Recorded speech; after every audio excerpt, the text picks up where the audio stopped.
This is TV9 Seekonk.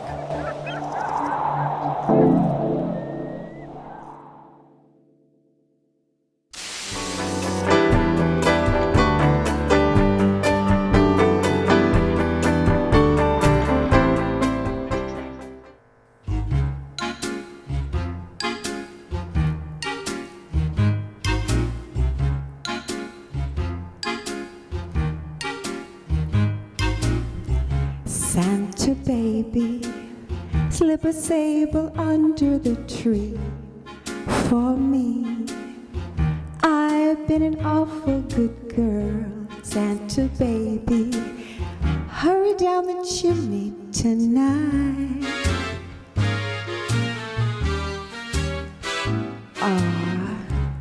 Santa honey, a 54 convertible to light blue. I'll wait up for you, dear Santa babies. Hurry down the chimney tonight.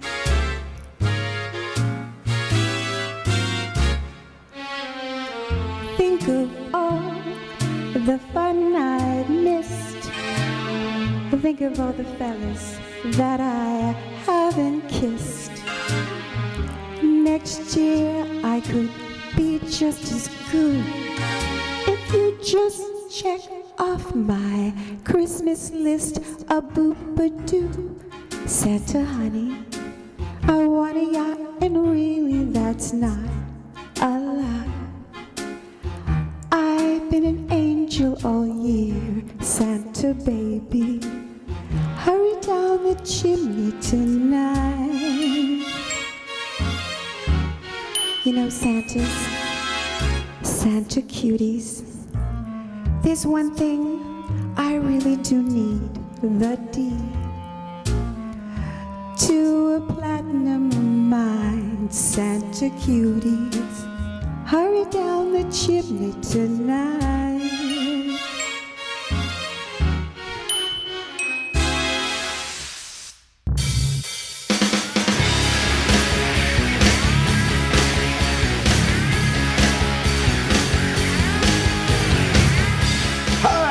Another week of Sports Addict, and with us today is Garrett Perrell and Bob. Hey, and you see, Bob and I, we got the memo. Garrett didn't. I didn't get the blue shirt memo. No, I missed that one. I missed it in my email.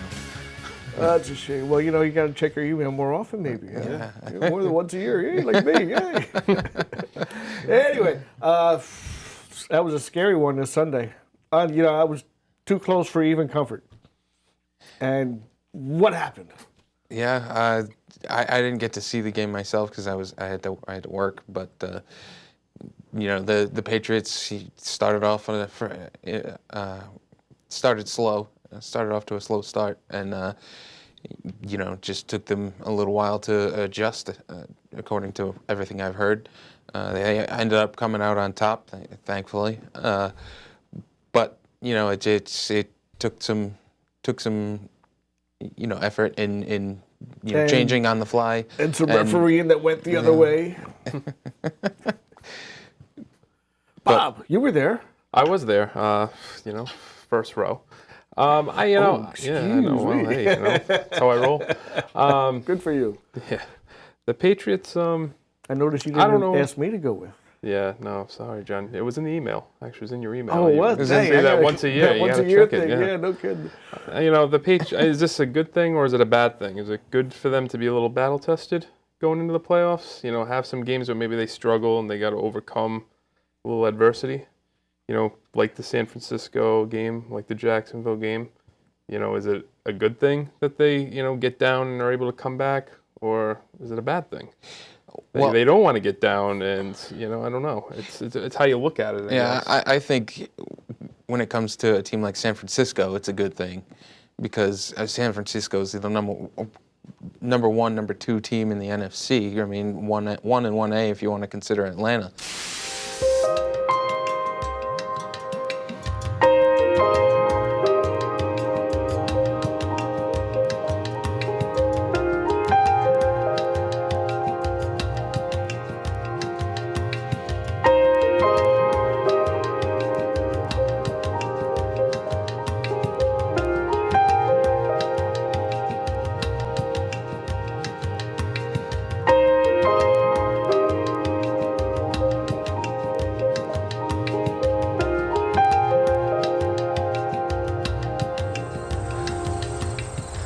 Hi, I'm Andrew Grossman, and this is In the Garden. You know, September is one of my favorite times of year, and the reason is that it's the highlight of the dahlia season. Right now, I'm standing next to a dinner plate dahlia. They're called dinner plate dahlias because the flowers are quite large. And as we look down the row here, you'll see that there are quite a number of different colors and different varieties. Dahlias grow from a tuber, which looks a lot like a small potato, and you plant it in the spring after danger of frost. Dahlias are not cold hardy, which means they will be killed by frost. But the tubers themselves are very inexpensive as plants go. Now, I get most of my dahlia tubers by ordering them from mail order catalogs, such as Swan Island Dahlias, which offers a huge selection of dahlias. They come in a tremendous range of colors, with practically every color combination you can think of except for true blue. The way that you grow dahlias is you want to pick a very sunny spot and loosen up your soil and amend it with some well-rotted cow manure or compost. And they also really benefit from an addition of bone meal. But other than that, once you plant them, you really just sit back and let them grow. Now these, because they're so large, have to be very heavily staked.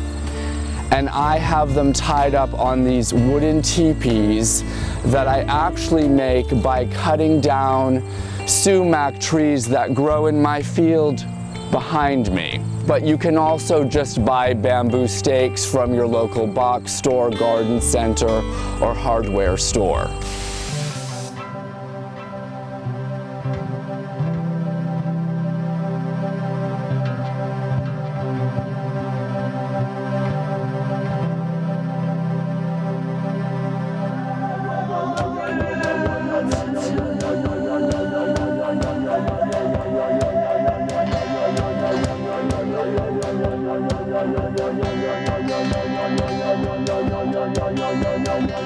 Gonna wrap you up in love.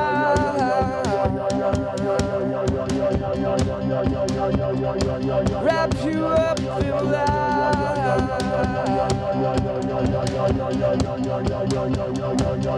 Wrap you up in love. Alright. What you want to say to me about that?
A will and why? Do you want to start? Everybody needs a will. If you die without a will, it just creates havoc for the family, and it also creates an expense as well, because if there's an asset where there's no survivor listed on a deed or a beneficiary listed on a bank account, now you have to go through the process of probate, which in Massachusetts is quite lengthy. They've just changed the probate law, so it's even a little bit more labor intensive than it was prior to, I believe, February of last year. A lot of times people will say, I don't have much by way of assets at all anyway. Why should I even bother having a will? And a will can come into play for people with no assets if, for instance, they die in an accident that's someone else's negligence, and now there is an asset that the estate has to try to claim, and the having the will make sure that who gets whatever asset is claimed gets to the person you want it to get to, and that you have the person you want to have probating your estate in charge. The other thing, too, is if you don't leave a will, then the law tells you who's going to receive your assets. So if you're married, your spouse would get a life estate in a certain percentage, Right. and then the children would get a remainder interest. And it goes down the line according to the degrees of kinship. Right, and there was actually an interesting show I saw the other day where a fellow died in Las Vegas, I think, and they didn't think he had much of anything. He had a house with some things in it, but when they went into the house and they started inventorying everything in the house, they found this fellow was a little bit of a hoarder. And in the garage, they found gold, which was piled in tin foil on top of each other, and probably had a value of around $7 million, if I'm correct. No assets, no heirs, no will. And so they did some research, and actually a person who attended his wedding, his funeral, who had signed in, turned out to be his only distant relative and received everything. But if that fellow had taken the time to do a will, he could have controlled where his assets went, which were actually quite considerable.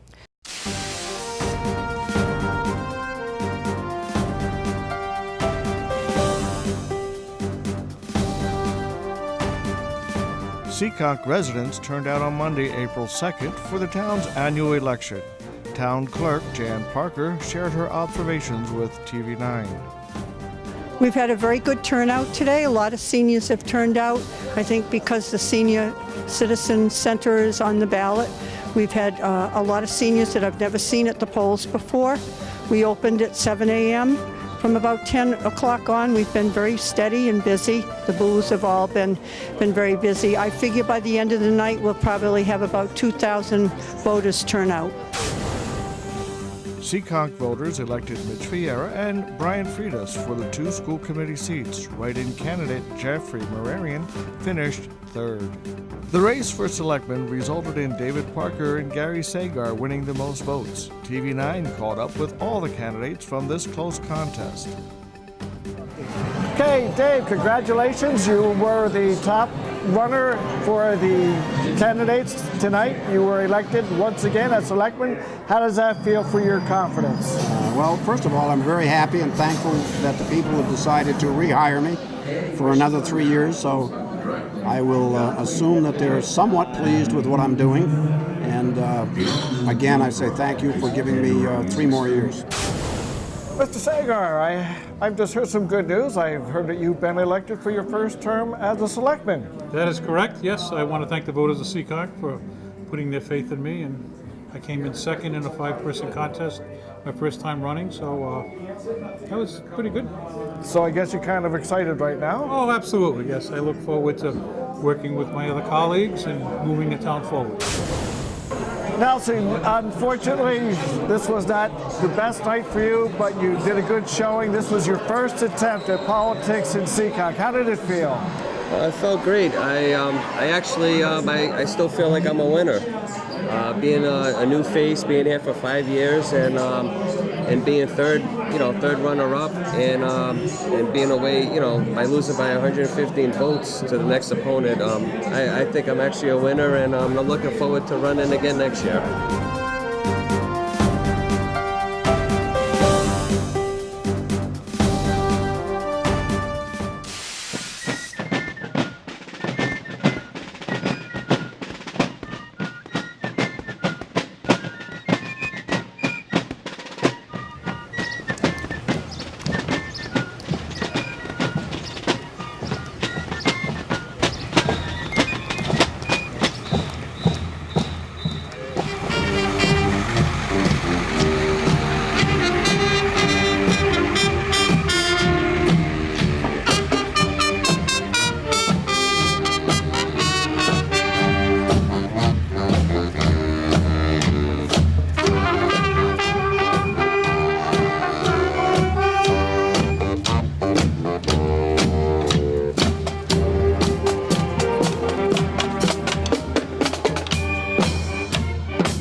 going to look at her skin.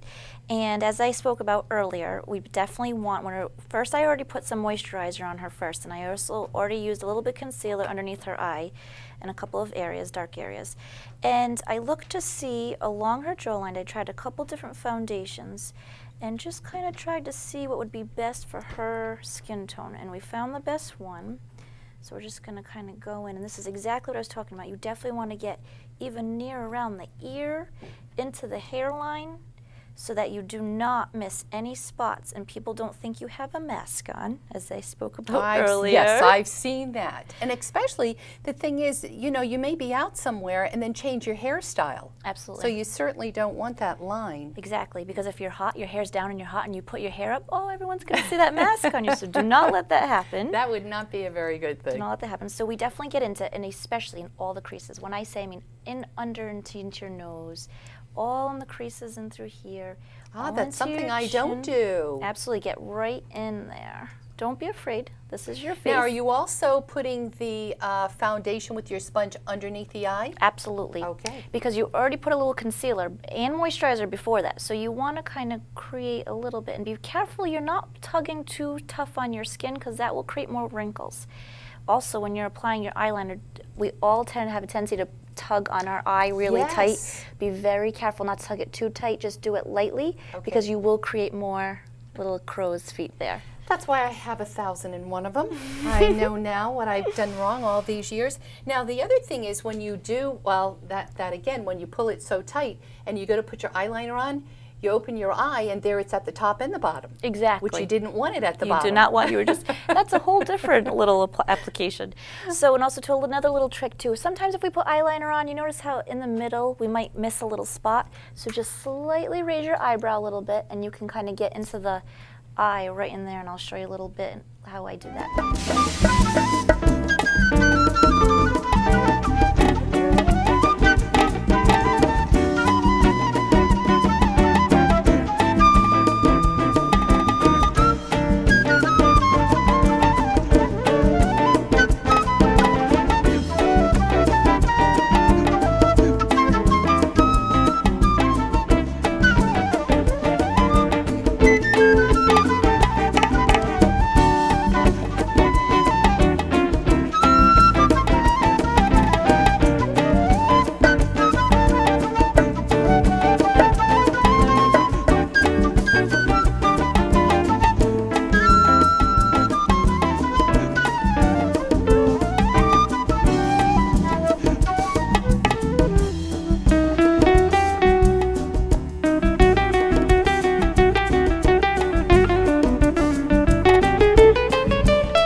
My name is John Mamos. I'm a guitar player from Newport, Rhode Island. I used to be with the Navy Band, teach music at URI. And to my left is Art Manchester, plays saxophone and flute on the record. And to my right is Steve Simmons, and he plays saxophone and percussion. Originally, I'm from Cheshire, Connecticut. I now live in Newport, Rhode Island. Been there since about '87.